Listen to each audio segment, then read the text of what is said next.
Meus queridos e amados irmãos, ovelhas que o Senhor Jesus Cristo comprou para si mesmo com seu próprio sangue, eu vos saúdo com a graça e com a paz que vem da parte dele. Amém.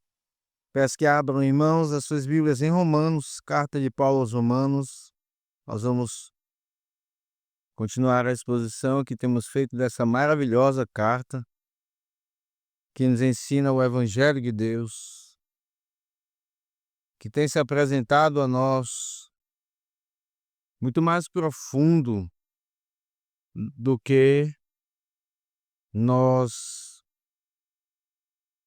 antes pensávamos através dessa carta. Carta maravilhosa, carta muito mais profunda, mais preciosa do que se fala, inclusive no meio reformado. Romanos 8, Romanos capítulo 8. Romanos capítulo de número 8.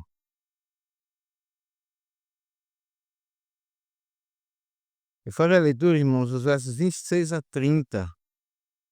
Essa será a porção, ou melhor, eu farei a leitura dessas 18 a 30, mas o texto de hoje, da nossa pregação, é versos 26 a 30. Então, o texto de hoje é Romanos 8, verso 26 a 30, mas nós leremos agora, eu farei a leitura agora, a partir do verso 18 até o verso 30. Assim está escrito, e peço que todos acompanhem com a devida dedicação e devoção a essa maravilhosa palavra que é de Deus. Assim está escrito. Porque para mim, tenho por certo que os sofrimentos do tempo presente não podem ser comparados com a glória a ser revelada em nós. A ardente expectativa da criação aguarda a revelação dos filhos de Deus. Pois a criação está sujeita à vaidade, não voluntariamente, mas por causa daquele que a sujeitou, na esperança de que a própria criação será redimida do cativeiro da corrupção, para a liberdade e da glória dos filhos de Deus. Porque sabemos que toda a criação, a um só tempo, geme e suporta angústias até agora. E não somente ela, mas também nós, que temos as primícias do Espírito. Igualmente, gememos em nosso íntimo, aguardando a adoção de filhos, a redenção do nosso corpo. Porque na esperança fomos salvos. Ora, esperança que não se vê, esperança que se vê, não é esperança. Pois o que alguém vê, como espera? Mas se esperamos o que não vemos, com paciência o aguardamos. Também o Espírito, semelhantemente, nos assiste em nossa fraqueza, porque não sabemos orar como convém. Mas o mesmo Espírito intercede por nós sobremaneira, com gemidos inexprimíveis. E aquele que sonda os corações sabe qual é a mente do Espírito, porque segundo a vontade de Deus é que ele intercede pelos santos. Sabemos que todas as coisas cooperam para o bem daqueles que amam a Deus, daqueles que são chamados segundo o seu propósito. Porquanto os que de antemão conheceu, também os predestinou para serem conformes à imagem de seu Filho, a fim de que ele seja o primogênito entre muitos irmãos. E aos que predestinou, a esses também chamou. E aos que chamou, a esses também justificou, e aos que justificou, a esses também glorificou. Amém. Vamos orar mais uma vez, meus queridos. Pedir graça, mais graça do Senhor. Pai nosso que estás nos céus,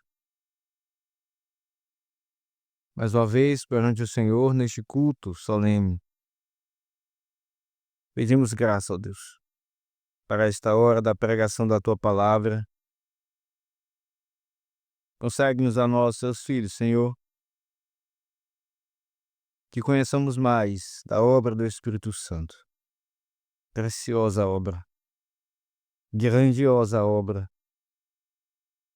obra discreta, mas igualmente poderosa e eficaz para a glória do Senhor.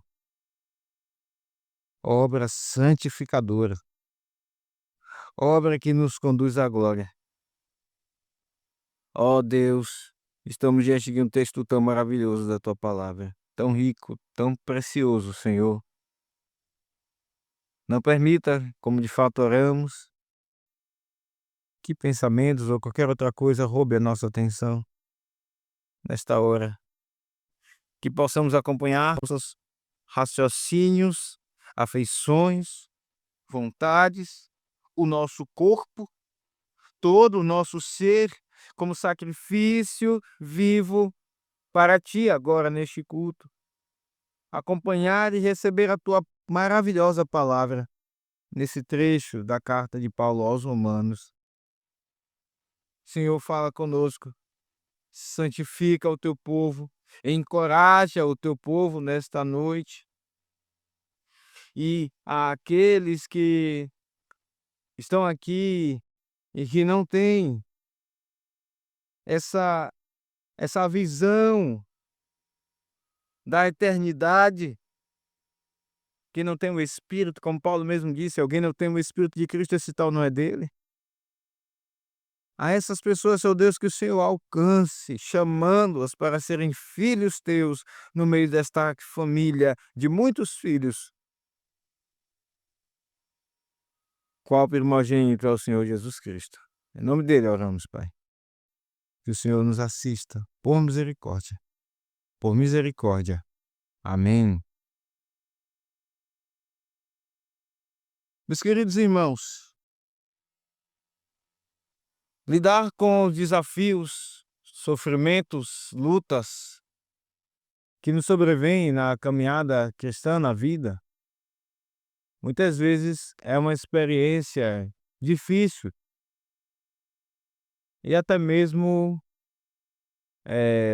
desanimadora em algumas ocasiões.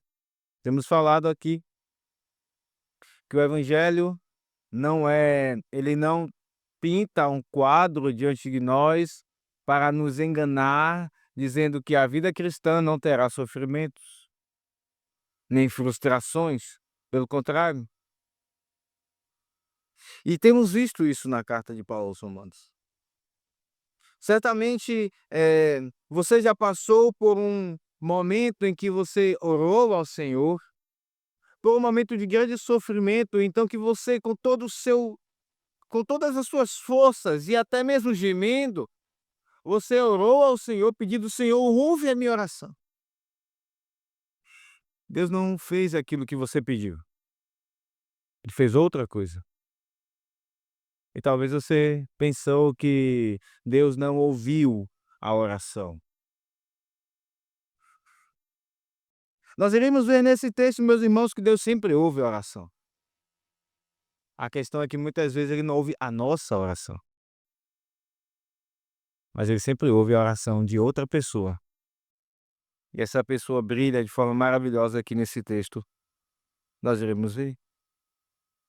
Temos visto como Paulo, nesta carta, e agora especialmente nesse capítulo, ele nos leva a perceber a variada e maravilhosa obra de esperança que Deus opera no coração do crente, a esperança que Deus coloca no coração do crente em meio à sua luta contra o pecado, em meio à sua luta contra tudo aquilo que é consequência do pecado. Paulo nos falou da luta contra o pecado no capítulo 7, e agora ele nos anima, obviamente inspirado pelo Espírito Santo, ele nos leva a olhar para a esperança da glória.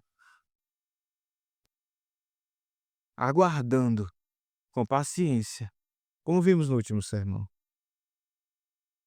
nos mostrando que nós gememos, mas ele ampliou diante de nós essa visão, mostrando que inclusive toda a criação geme, aguardando o momento em que os filhos de Deus terão em si a glória, a honra revelada neles e diante de todo o mundo. Aqueles que antes eram humilhados por causa do sofrimento, por causa do evangelho, do sofrimento por outros motivos, eles então serão honrados diante de todo o mundo, reinando absolutamente ao lado do Senhor Jesus Cristo para sempre. Vimos que, por outro lado agora, irmãos, deste lado de cá, da história, o que compõe a nossa vida muitas vezes será gemido. Lemos na última ocasião, também do verso 18 ao 30, para mostrar que nesta grande parte aqui, versos 18 a 30, o apóstolo Paulo nos fala de 3 gemidos. O gemido da criação, o gemido dos filhos de Deus. E agora nós passamos ao terceiro gemido, o gemido do Espírito Santo. O gemido do Espírito Santo na sua obra de intercessão no interior de cada crente, com um propósito. O Espírito Santo trabalha em nossos corações, muitas vezes nem mesmo nós entendemos, mas ele está agindo. Muitas vezes nem nós mesmos percebemos, mas ele está em nós, agindo, operando, cumprindo o propósito divino. Por isso, irmãos, o ensino do nosso texto de hoje é um pouco grande, mas eu peço que você preste atenção. O ensino do texto de hoje poderia ser resumido na seguinte frase: o Espírito intercede pelos santos, segundo o propósito divino de serem feitos à imagem de Cristo.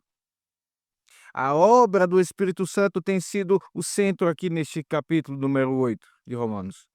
E nesta porção que vemos aqui, aprendemos que o Espírito intercede pelos santos, segundo o propósito divino de serem feitos à imagem de Cristo. Nós iremos ver, irmãos, esse sermão sobre 2 pontos. Em primeiro lugar, a intercessão do Espírito. E em segundo lugar, o propósito divino. Primeiro ponto, a intercessão do Espírito. Em segundo lugar, o segundo ponto, o propósito divino.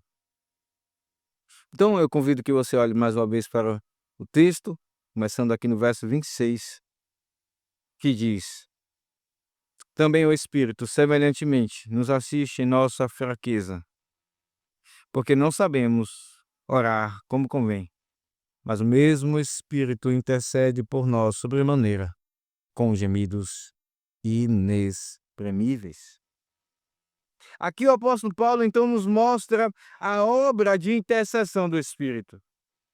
Ele nos mostra 3 coisas acerca desta obra: a necessidade dessa intercessão, a identidade do intercessor e a eficácia da intercessão. Paulo nos mostra por que o Espírito Santo ele precisa interceder em nós, intercedendo em nós. Porque há necessidade disso. Ele começa dizendo no texto também: o Espírito semelhantemente nos assiste em nossa fraqueza. Em nossa fraqueza, esta é a necessidade da intercessão. Nós somos fracos, irmãos. Paulo escreveu sobre o sofrimento que não tem peso. Vocês lembram do último sermão? Nós vimos que Paulo ele trabalha comparando uma coisa e outra, e ele compara, de um lado, o sofrimento que nós passamos aqui nesta vida, dos mais leves até os mais pesados, E de outro lado ele coloca a glória do porvir. E ele diz que esses sofrimentos eles não têm peso se eles fossem comparados com a glória. Como se nós fizéssemos comparar um peso de uma formiga com o peso de um trator. É insignificante comparado com a glória por vir. Mas o Senhor sabe, irmãos, como nós somos fracos nos sofrimentos. O texto nos mostrou como o espírito de adoção que nós recebemos nos faz clamar: Abba, Pai. E nessa comunicação com Deus, o Pai sabe que nós somos pó. Ele sabe que mesmo sabendo de toda a graça, de todo o amor de Deus, de toda a glória, mesmo tendo acesso à profunda glória, um vislumbre da eternidade, ainda assim, quando passamos pelo sofrimento, muitas vezes nós somos fracos. Essa é a necessidade da intercessão do Espírito Santo. Nós somos fracos, a nossa fraqueza. Nós olhamos para o sofrimento, sabemos que virá uma glória inigualável, mas sabemos que devemos aguardar. Isso que vimos no último sermão. Fomos salvos na esperança e então aguardamos. Porque não vemos, então aguardamos. E esse aguardar muitas vezes revela a nossa fraqueza. Revela que nós não sabemos esperar muito. Como se Deus não fosse digno da nossa paciência, perseverança e longanimidade. Nós costumamos nos prostrar diante do sofrimento, nos desesperar diante do sofrimento, e isso revela, irmãos, a nossa fraqueza na nossa vida cristã. Mesmo diante da tão grande glória, conhecendo-a, nós somos fracos. E é por isso que então o Espírito nos assiste em nossa fraqueza. A ideia aqui é de alguém que está vendo uma pessoa em grande e profundo sofrimento. E ainda que essa pessoa ela sofra sem necessidade, porque a grande glória é para assisti-la, mas porque é fraco ela sofre, ainda assim, a olhar isso, ao invés do Espírito Santo dar um tapinha nas nossas costas, ele nos socorre gemendo conosco. Ele habita em nós. E ele nos assiste. A ideia aqui, a palavra assiste, ela termina até mesmo amenizando. É um socorro que o Espírito Santo nos dá quando ele comunga do nosso gemido. Por isso, mais para frente, o texto irá dizer: o mesmo Espírito intercede por nós sobremaneira com gemidos inexprimíveis. Vimos que nós gemimos desse lado de cá, no sofrimento. E quando o Espírito nos vê gemendo, ele também geme conosco, comungando do nosso gemido. Irmãos, como isso é profundo?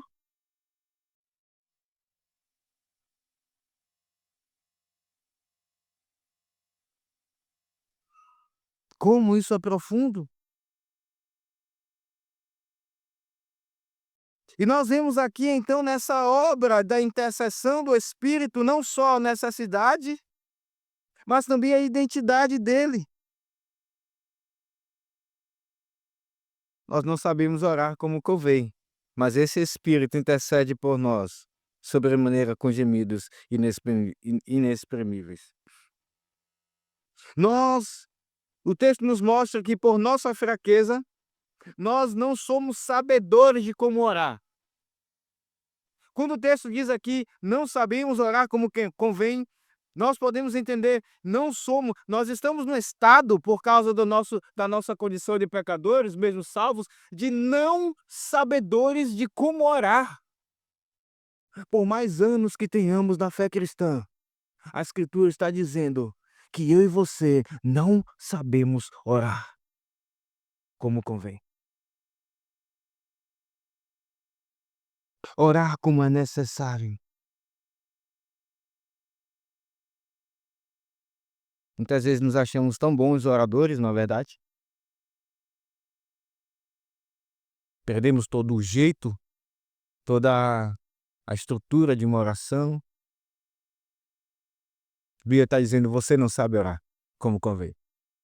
Ninguém sabe orar como necessita, como é necessário. Ah, pastor, ore por mim porque a sua oração é melhor, é mais ungida. Ninguém sabe orar como necessário. Ninguém. E é por isso, irmãos, que precisamos do Espírito Santo. É por isso que Ele está em nós intercedendo. É por isso. É por isso esse mesmo Espírito intercede por nós sobremaneira com gemidos inexprimíveis. Com gemidos inexprimíveis. Inexprimíveis. Ao passo que nós oramos, ao passo que nós gememos, o Espírito Santo está em nós, também intercedendo. Intercedendo em nós, intercedendo por nós, com gemidos inexprimíveis. São duas orações sendo feitas. Às vezes elas concordam, por muitas vezes elas não concordam. Às vezes elas estão de acordo, às vezes uma vai num sentido e a outra vai no sentido contrário. O Espírito está orando e intercedendo dentro de nós. Veja então a obra de intercessão do Espírito. Ele intercede por nós em nós, ao comungar conosco do nosso gemido. Esse gemido e essa intercessão, irmãos, ela não é pouca, ela não é pequena. Diz o texto, ele intercede por nós sobremaneira.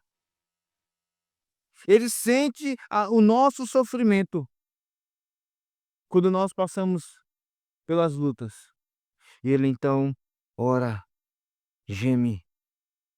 E esse gemido é tal que nem mesmo palavras podem expressar. São gemidos inexprimíveis.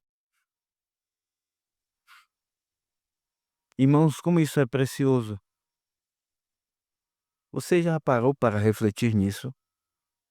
Quando você está passando os sofrimentos, ou quando você passou por profundos sofrimentos na vida,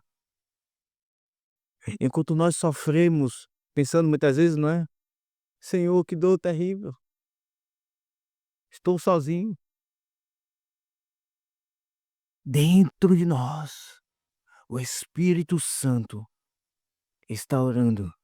Ele está comungando dos nossos gemidos e sofrimentos. E esses gemidos que ele faz são tão profundos que são inexprimíveis. É bom experimentar, é bom quando nós estamos no sofrimento e alguém vem e nós percebemos que aquela pessoa se compadeceu da nossa dor, não é verdade? Você já passou por isso? Aquela pessoa vem com amor, com a compaixão, como alguém que talvez já passou por aquele sofrimento também e nos dá palavras tão confortadoras. Mas nós temos dentro de nós alguém que experimenta do nosso sofrimento muito mais profundamente do que qualquer outra pessoa. É o Espírito Santo. Você já parou para pensar nisso?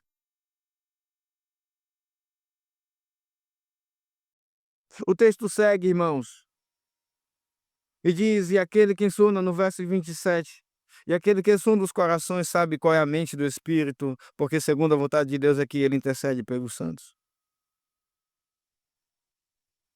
Veja, nós oramos, gememos os nossos sofrimentos, oramos a Deus, paralelamente ali também está junto conosco, gemendo o Espírito Santo, orando e intercedendo por nós. E essa oração é a quem? É a Deus Pai, não é assim que nós aprendemos na oração do Senhor? Que Ele nos ensinou? Pai nosso que está nos céus. Nós oramos ao Pai, a Deus Pai. E Ele é aquele que sonda os corações e sabe qual é a mente do Espírito. Ele está sondando o nosso coração, sondando a intenção do nosso coração, porque estamos pedindo para que Ele tire aquele sofrimento, como Paulo, que tinha em si, lemos na liturgia, o espinho na carne, e orou 3 vezes, dizendo: Senhor, tira. Pois aquele que sonda os corações olhava para Paulo, olhava para a sua intenção. E paralelamente ele olhava para o Espírito Santo que gemia com Paulo, orando por Paulo. Aquele que é a mente, ele sabe também qual é a mente ou a mentalidade do Espírito. A mentalidade do Espírito. E ele sabe que é segundo a vontade de Deus que o Espírito intercede pelos santos. É segundo Deus. Deus ouve a oração do Espírito e ele sabe que não é uma oração carnal, porque o Espírito não tem uma mente carnal. Há um paralelo aqui com Romanos 8,5. Veja, Romanos 8,5 diz assim: porque os que se inclinam para a carne cogitam ou pensam, têm a mente das coisas da carne, mas os que se inclinam para o Espírito pensam ou cogitam das coisas do Espírito. Cogitar aqui no verso 5 e mente são da mesma raiz aqui no verso de número 27, Romanos 8,27.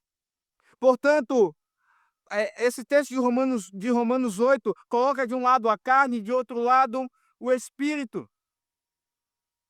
E se o Pai ouve e conhece o Espírito, ele sabe que a mentalidade do Espírito não é carnal, é espiritual.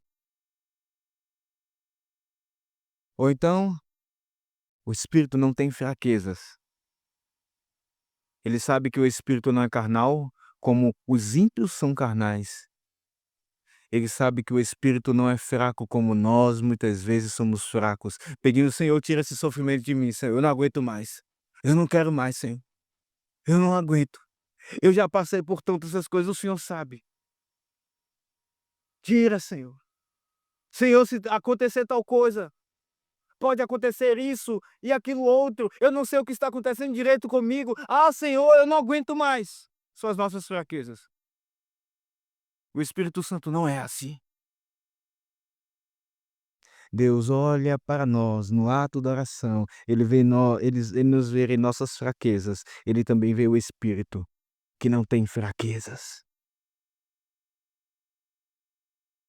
Mas o Espírito ora segundo, não a carne, não as fraquezas, segundo a vontade de Deus. Ele ora segundo Deus. Ele intercede pelos santos, segundo Deus. E então ele atende a oração. Deus sempre atende a oração do Espírito, mas muitas vezes ele não atende às nossas orações. Ele sempre ouve as orações. Sempre ouve as orações do Espírito. E quando as nossas orações concordam com a do Espírito, ele ouve as nossas orações.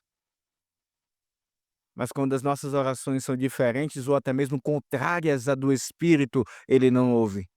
Como foi o caso do apóstolo Paulo: Senhor, tira. 3 vezes pedindo: tira o espinho na carne. O Senhor disse: não. A minha graça te basta, porque o meu poder se aperfeiçoa na fraqueza. Na fraqueza.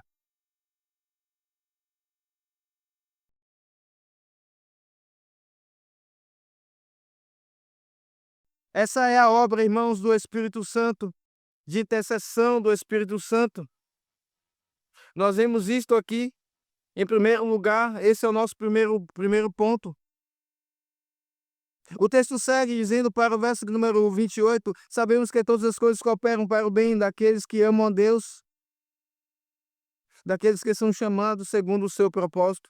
Até a primeira parte do verso 28, é o nosso primeiro ponto. Sabemos que todas as coisas cooperam para o bem daqueles que amam a Deus. Há um paralelo aqui, na verdade, vontade no verso 27 e propósito no verso 28 são as mesmas coisas. O Espírito Santo ora a Deus segundo o seu propósito eterno. E é por isso que Deus sempre ouve. É por isso que Deus sempre ouve. Porque todas as coisas estão traçadas. Nós não sabemos, nós não enxergamos o que haverá de ser. Quando estamos passando naquele determinado dia do nosso sofrimento, imaginando o que será de nós, nós não sabemos, mas o Espírito Santo sabe. Porque ele, juntamente com Deus o Pai e Deus o Filho, decretaram todas as coisas. Portanto, irmãos, vontade de Deus aqui é o propósito de Deus, o propósito eterno. O texto nos diz então que nós sabemos que todas as coisas cooperam para o bem daqueles que amam a Deus. Nós sabemos. E nós sabemos por causa do Espírito Santo. Todo filho de Deus sabe que o Pai nunca fará mal para ele. Todo crente que está aqui nesta noite, lá em seu coração, você sabe que tudo que Deus faz é para o seu bem. Tudo. Por isso o apóstolo Paulo diz: sabemos que todas as coisas cooperam para o bem daqueles que amam a Deus. A questão, irmãos, é quando nós estamos na situação e em nossas fraquezas. Nós tendemos a duvidar. E nós precisamos aprender mais profundamente sobre essa matéria. Nós precisamos olhar para a obra do Espírito Santo. Sabemos porque o Espírito de adoção, pelo qual clamamos Abba Pai, sabemos porque o Espírito nos revela o amor do Pai por nós.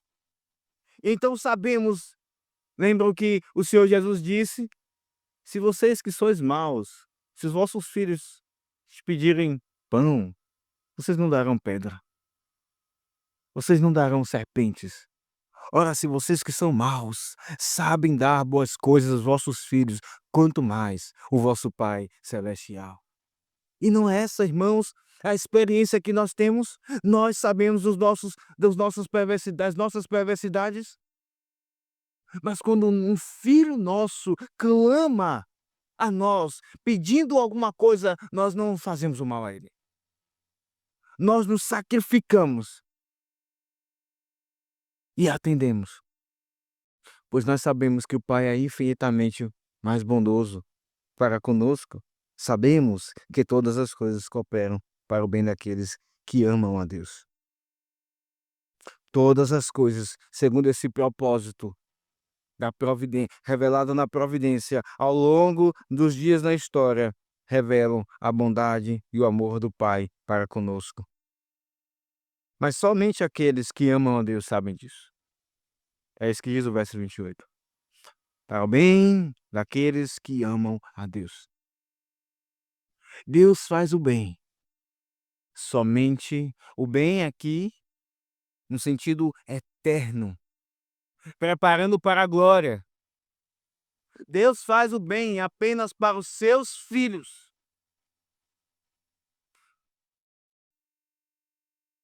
Portanto, se você está aqui esta noite e não é de Cristo, eu tenho uma má notícia para você. Deus usa a história do ponto de vista eterno. E Ele não faz o bem para você. Ele está olhando para você com a espada afiada. E Ele irá tirar as suas setas. Ele não faz o bem. Se renda a Cristo, aquele que recebeu as setas agudas da ira de Deus. como o pior ímpio e mais perverso, aquele que recebeu o mal das mãos do Pai. E então, você não receberá o mal que você merece, mas sim o bem. O bem que não foi dado a Cristo. Sabemos que todas as coisas cooperam, trabalham para o bem daqueles que amam a Deus. Meus irmãos, que texto, eu não me canso de pensar e dizer isso, que texto profundo. Sabemos que todas as coisas cooperam, trabalham juntas para o bem daqueles que amam a Deus. A palavra cooperar aqui é a mesma palavra usada em Romanos 7. Romanos 7.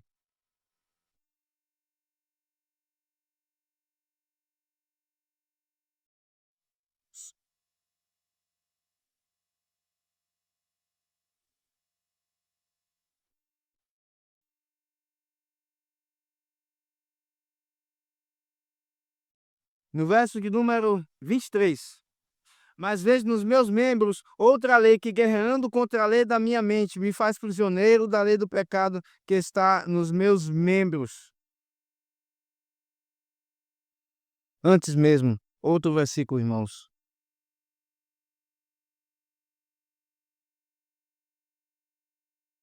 É um versículo que nos diz que o pecado está operando nos nossos membros. Eu aqui perdi a referência, mas está no capítulo de número 7. O pecado opera em nossos membros, mas paralelamente, o Espírito opera, ou melhor, Deus em sua providência opera e faz com que todas as coisas cooperem juntas para o nosso bem. Preste bem atenção nisso.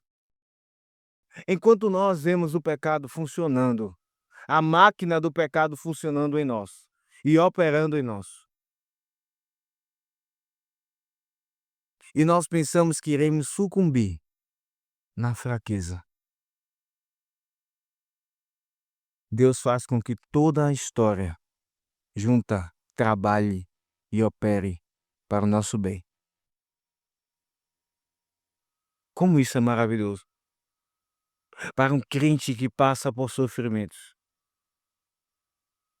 para um crente que olha para si e diz e sofre duas vezes.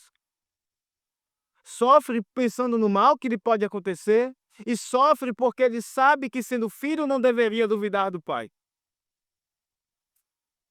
E ele então não vislumbra que, na verdade, Deus está usando todas as coisas que ele criou para que juntas na providência operem para o bem daqueles que amam a Deus.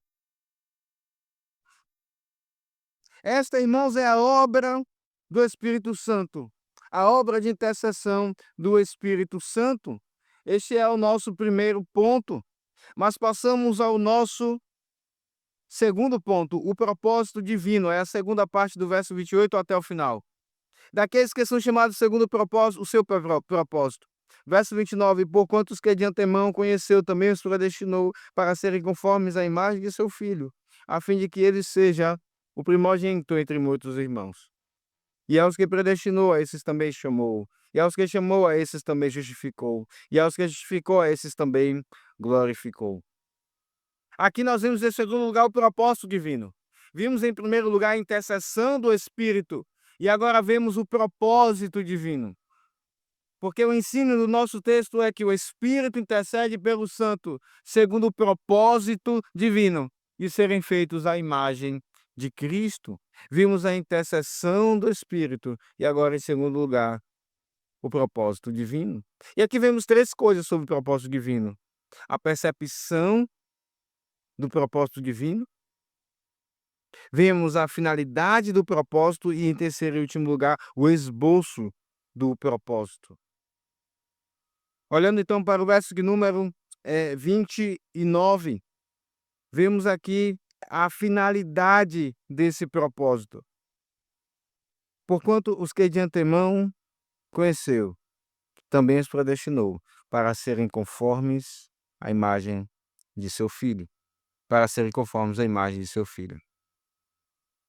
Irmãos, o Senhor nos conheceu antes de todas as coisas. A ideia aqui é de um prognóstico. O médico, quando ele consulta, alguém vem se consultar com ele, ele faz um prognóstico. Às vezes ele revela esse prognóstico, às vezes ele não revela, por causa talvez ali da ansiedade do paciente, por causa da gravidade do diagnóstico. O prognóstico é uma digamos, um palpite do médico, baseado na sua experiência, baseado em tudo aquilo que ele já estudou da medicina, do que está acontecendo com o seu paciente. Mas ele então passa, exames, ele passa, enfim, ele talvez encaminhe para outro profissional, e depois ele pede que aquele paciente retorne para ele, para que ele então feche o diagnóstico. Deus nos conheceu antes de todas as coisas. Ele teve um prognóstico de nós, mas muito diferente dos médicos. O seu prognóstico é certo, é perfeito, é totalmente de acordo com a realidade. Ele não conheceu-nos com alguma dúvida. Aqueles por quantos que de antemão os conheceu. Ele nos conheceu de forma perfeita, irmãos. Ele nos amou. Ele nos conheceu de forma íntima.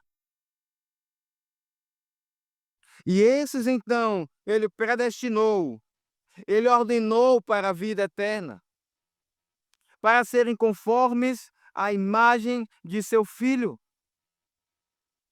A ideia aqui é que nós estamos sendo formados à imagem de Cristo. Por um lado, nós já somos novas criaturas, mas por outro, assim como Adão foi criado e formado pelas mãos de Deus, assim Deus está ainda nos moldando à imagem de seu Filho. E ele faz isso através do sofrimento. Ele faz isso através do gemido, dos quais muitas vezes nós queremos fugir, dos quais muitas vezes nós pedimos a Deus: Senhor, tira, Senhor, para, como Paulo, que tinha um espinho na carne, e pediu 3 vezes: Senhor, tira. E Deus disse: não, a minha graça te basta. É através do sofrimento, irmãos. É através do sofrimento que Deus nos molda à imagem de seu Filho. É para isso que serve os sofrimentos acompanhados de gemidos na vida cristã.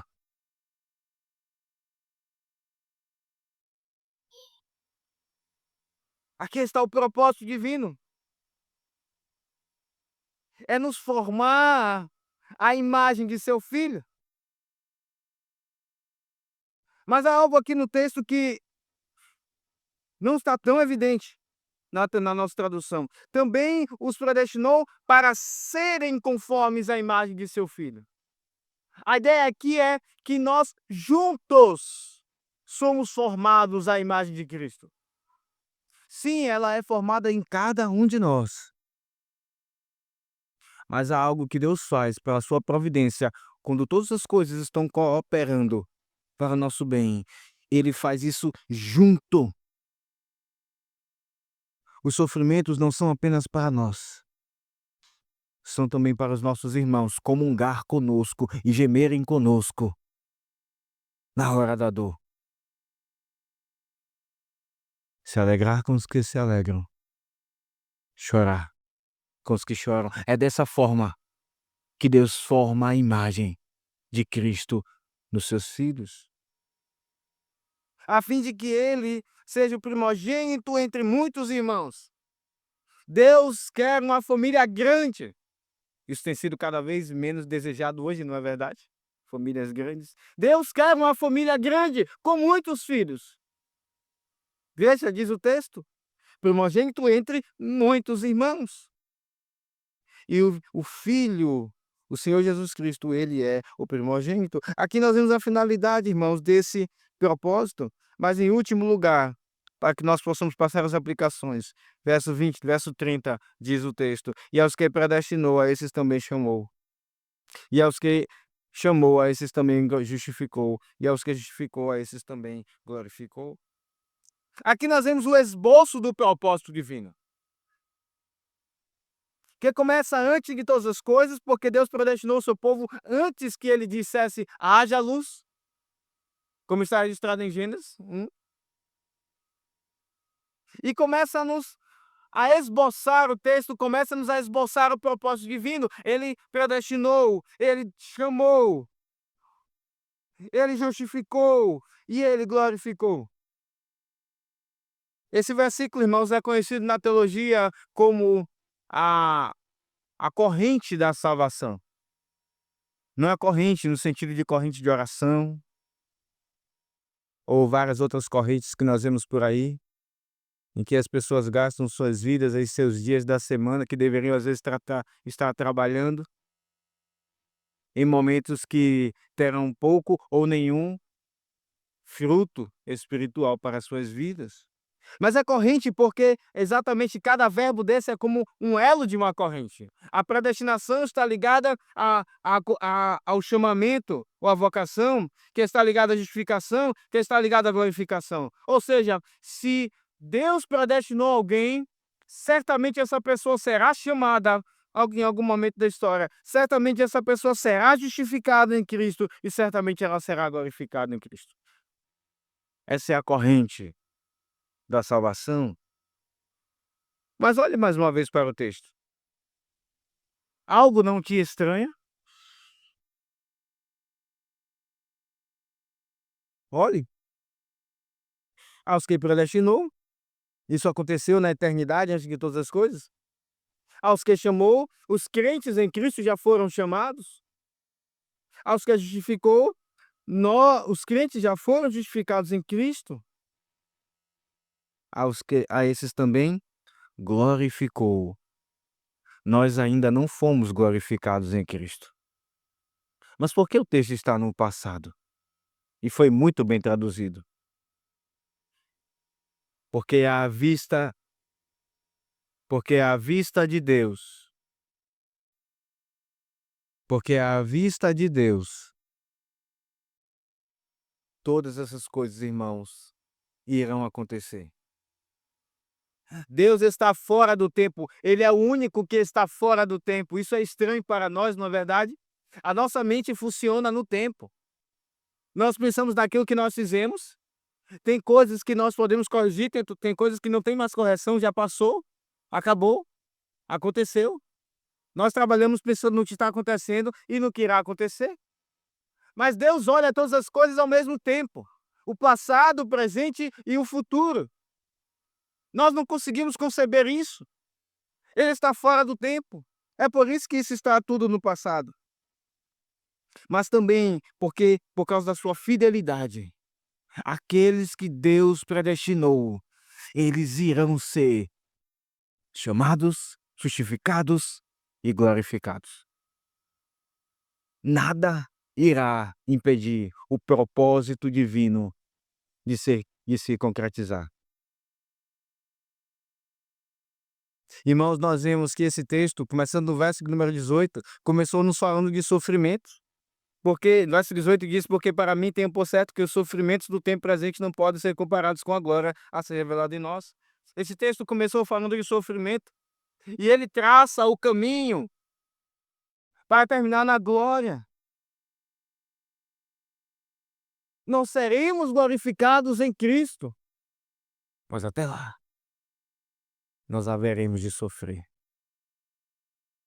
Não há glória em Cristo sem sofrimento. Você ouviu bem isso? Não há glória em Cristo sem sofrimento. E por isso, então, agora nós passamos às aplicações nesse texto tão profundo. E eu desejo que ele esteja sendo muito edificante para a sua alma. Em primeiro lugar, como você tem lidado com o sofrimento? Quando nós sentimos o fogo do sofrimento, quando nós olhamos para o lado e vemos que pessoas morrem, pessoas têm câncer, pessoas têm os seus filhos nascendo prematuros, pessoas têm os seus filhos morrendo pequenos, pessoas têm acidentes de carro de uma forma que ninguém imaginaria. Nós ficamos consternados, não é verdade? Mas quando é conosco, nós dizemos: Senhor, tira isso. Como Paulo que tinha um espinho na carne. Mas meus irmãos, se Deus tirar o sofrimento, nós não seremos feitos à imagem de Cristo. Se Deus tirar o sofrimento da minha vida e da sua vida, eu vou lhe dizer o que acontece. É o que acontece muitas vezes quando Ele tira alguns sofrimentos. Nós engordamos, como diz o texto, falando do povo no Antigo Testamento, nós engordamos e esquecemos dele. Esquecemos.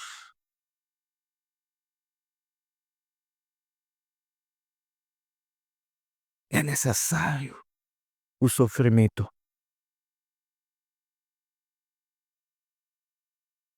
Ele nos predestinou, esse é o seu propósito, para sermos conformes à imagem de seu Filho.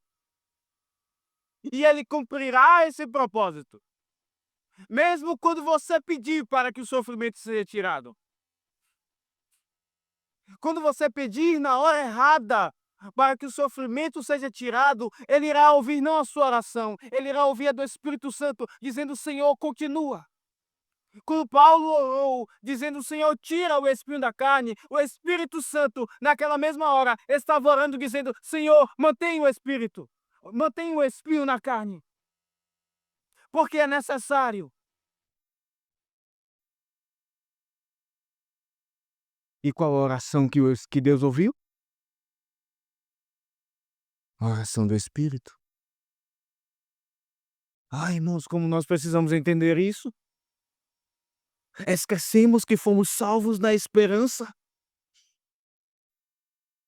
Esquecemos que fomos salvos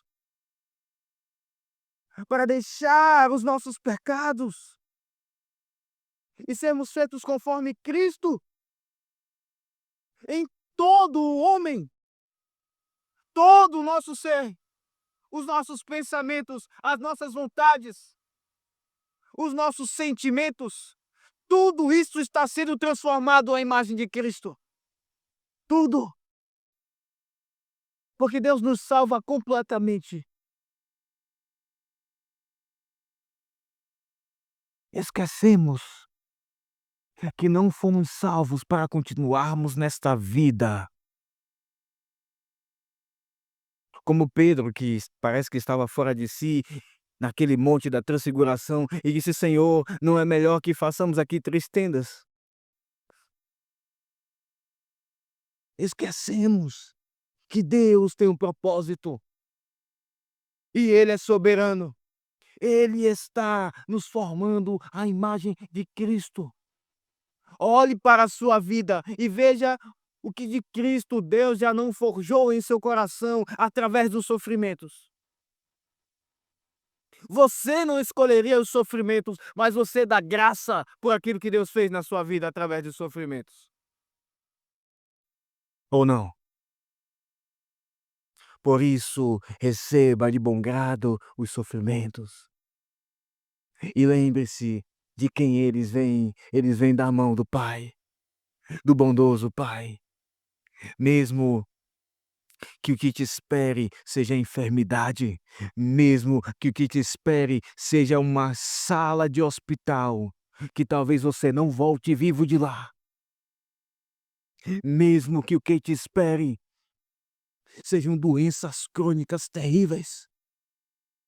Mesmo que o que te espere seja perder os seus filhos ou o seu cônjuge. através desses sofrimentos que Deus te envia. Ele está forjando a imagem de Cristo em você.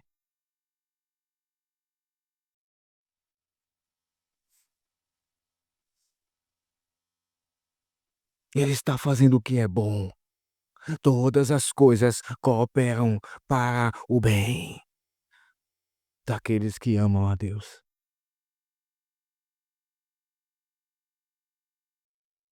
Como você tem lidado com o sofrimento, meu irmão e minha irmã?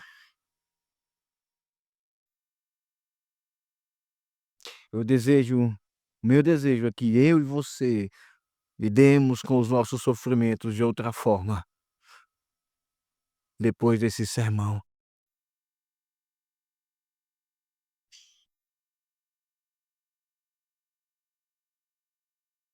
Segundo Segunda aplicação. Na lida com o sofrimento, você se isola? Você não quer que as pessoas vejam as suas vulnerabilidades?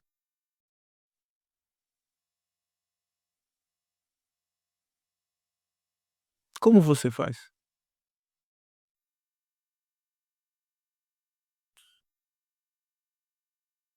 Ele nos predestinou, diz o texto no verso 29, ele os predestinou para serem conformes, juntos eles são formados à imagem do Filho.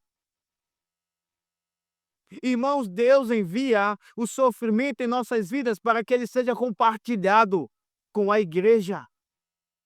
Eu não estou dizendo que você então irá mostrar todas as suas vulnerabilidades para todas as pessoas indistintamente da igreja.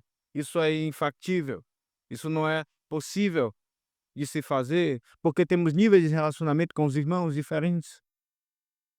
Mas o que eu estou dizendo é que o nosso sofrimento existe para ser compartilhado, não para se experimentar em nossas casas apenas. E muitas vezes o que nós fazemos é que quando o irmão pergunta por nós dizemos está tudo bem. Quando o irmão inclusive faz perguntas específicas, nós negamos, nós queremos camuflar o nosso sofrimento, a nossa vergonha, a nossa vulnerabilidade e nós perdemos a oportunidade de sermos mais formados à imagem de Cristo.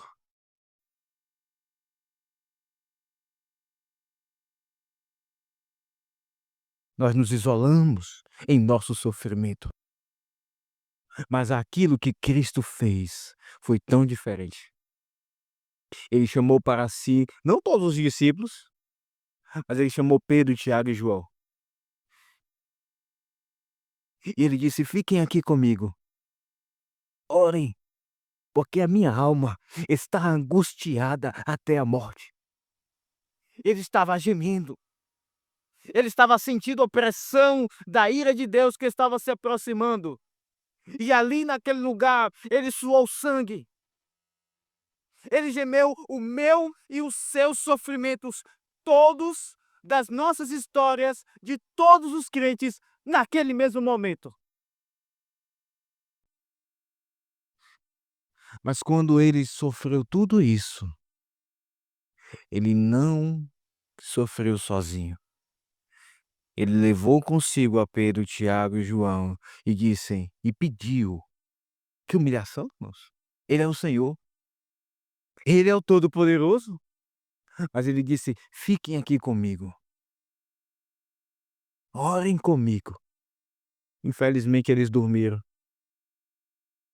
mas ele pediu para que eles ficassem ali. Quando nós sofremos, nós queremos nos isolar em nosso sofrimento e perdemos de sermos feitos ainda mais à imagem do Senhor Jesus Cristo. Que o Senhor nos dê arrependimento e percepção daquilo que ele faz através do sofrimento na vida de cada um de nós.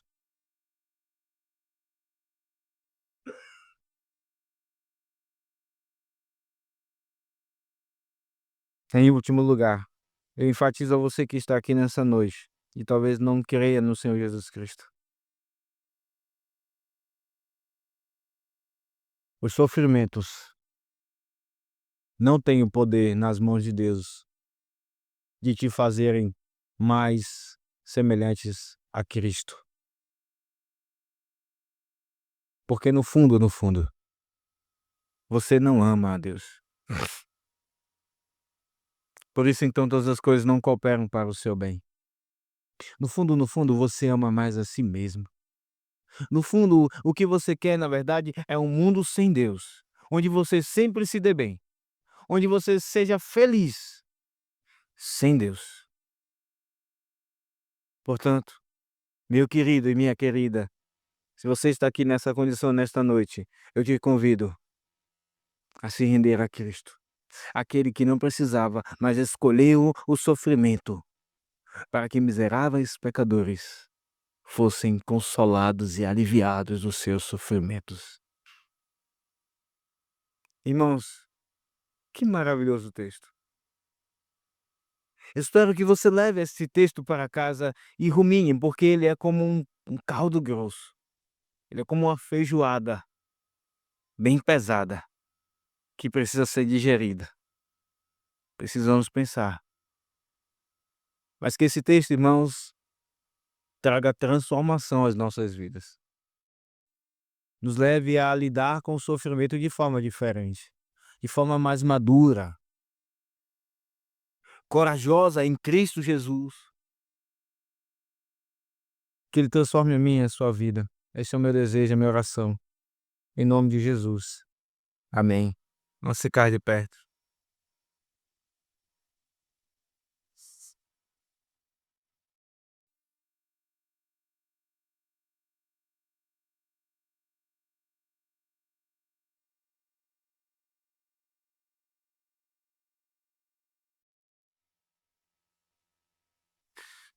Maravilhoso Deus e Pai,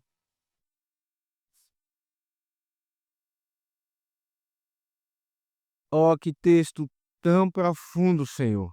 Não merecemos.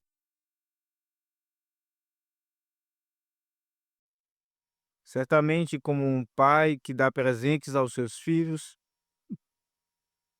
todos são preciosos, mas umas vezes uns são mais preciosos do que outros. Assim, ó Deus, pode ser que seja esse sermão para muitos nessa noite. Como esse texto, Senhor, reúne doutrinas tão gloriosas como a predestinação, como a vocação eficaz, como a justificação em Cristo Jesus, mas elas estão todas servindo ao propósito de nos fazer a imagem de seu Filho, de perdermos cada vez mais a identidade de pecadores e avançarmos cada vez mais para a identidade de cidadãos celestiais, filhos de Deus, imitando o Pai. Obrigado porque o Senhor é tão bom conosco, Pai. Nos perdoe porque muitas vezes nós somos filhos que se rebelam contra o Pai, filhos que fazem malcriações contra o Pai, quando o Pai quer nos fazer o bem, reunindo todas as coisas do mundo para que cooperem para o nosso bem. Ó Deus, faz o bem por causa de Cristo, não por causa de nós. Santifica o teu povo, faz-nos amadurecer em Cristo Jesus. Esta é a nossa oração. Salva hoje aqui pessoas para o sofrimento, para os gemidos, gemidos que conduzem à glória, para que não vivam para os prazeres e alegrias hoje e sejam conduzidos através deles para os gemidos eternos, sem remédio, no fogo que nunca se apaga e no verme que nunca morre. Ó Deus, tem misericórdia em nome de Jesus. Amém.